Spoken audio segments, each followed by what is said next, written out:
Welcome everyone. This is my simulation of BB84. I've got these polarizing filters here. In a moment you'll see exactly how they work. So first I'm gonna play the role of Alice. She randomly chooses the basis for each photon. I use a die for the basis. If the roll is even, I use the vertical horizontal basis, which we'll label as 0 and 1. If the roll is odd, I use the diagonal basis, labeled plus and minus.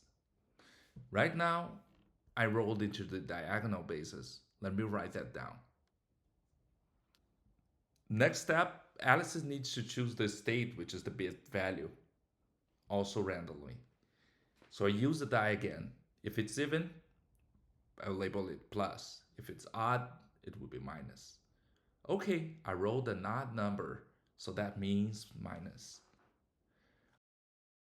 I'll mark that here so we can keep track. I'm gonna set now Alice's filter to diagonal minus.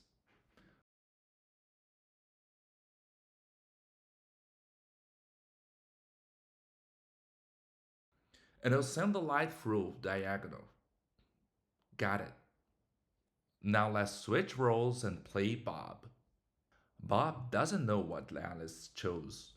He only chooses a basis at random. For Bob's basis role, even equals vertical horizontal and odd means diagonal. I rolled a 4, so Bob uses the vertical horizontal basis.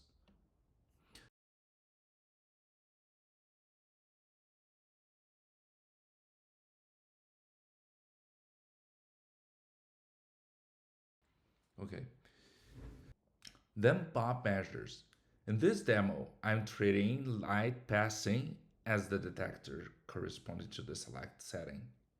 And I record the result based on the filter position I chose. So now I see light. So I'll record the outcome of that setting as 0. And I'll take note of that measurement result. But because Alice used diagonal and Bob used vertical horizontal, this round is going to be discarded later during sifting. One important note now. I'm writing everything down here because I'm demonstrating both sides. But in the real protocol, Alice and Bob do not share the bit values. The only thing they publicly share later is the basis used in each round. The measurement outcomes stay private. Alright, next round. Alice's basis roll is even, so I use vertical horizontal. For the bit state, even, remember, even equals 0, odd equals 1. I rolled a 6, so Alice sends 0.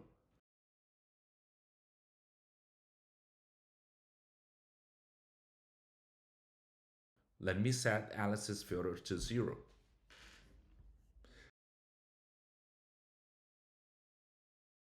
Now Bob chooses a basis. I rolled a 6, so Bob uses vertical horizontal basis. Since we matched bases this time, Bob's measurements should line up with Alice's state. And now record Bob's result as 0 again.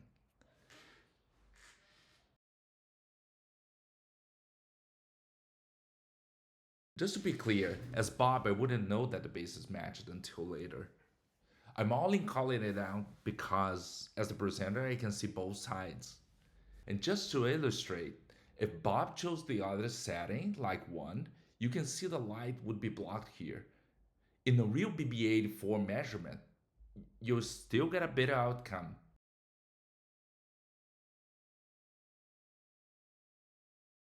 But if the bases don't match, the result behaves like random noise.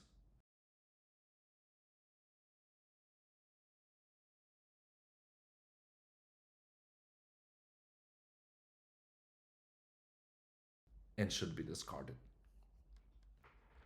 Okay, now the idea is clear, we can move faster.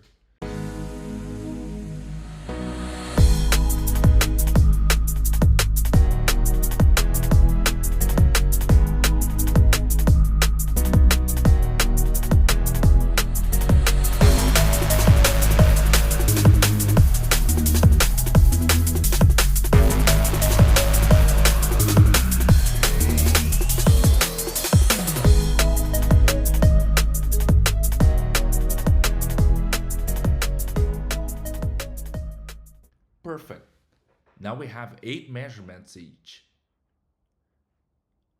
Now comes the key step. The only thing Alice and Bob share publicly is the bases used in each round, not the measurement results. They compare bases and discard every round where the bases don't match. Different bases, discard. Same bases, keep the results. So after sifting, here are the rounds we keep. Let me cross out the discarded ones.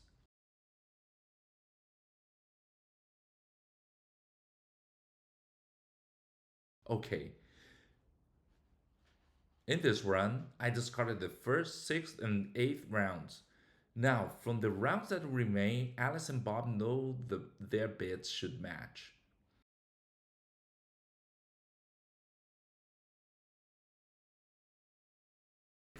And that gives us the shared key bits. In our example, the key we kept comes out to 00101. And if we're mapping diagonal outcomes to, we can treat plus as 1 and minus as 0 consistently.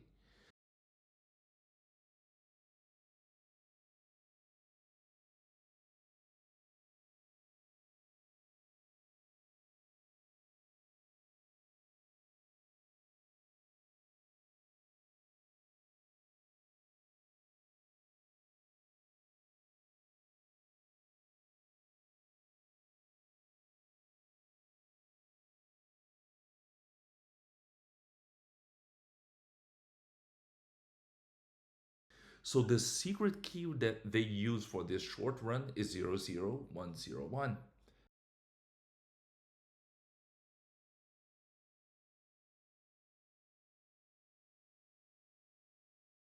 I hope you liked this video. Thanks for watching and I see you in the next deliverables.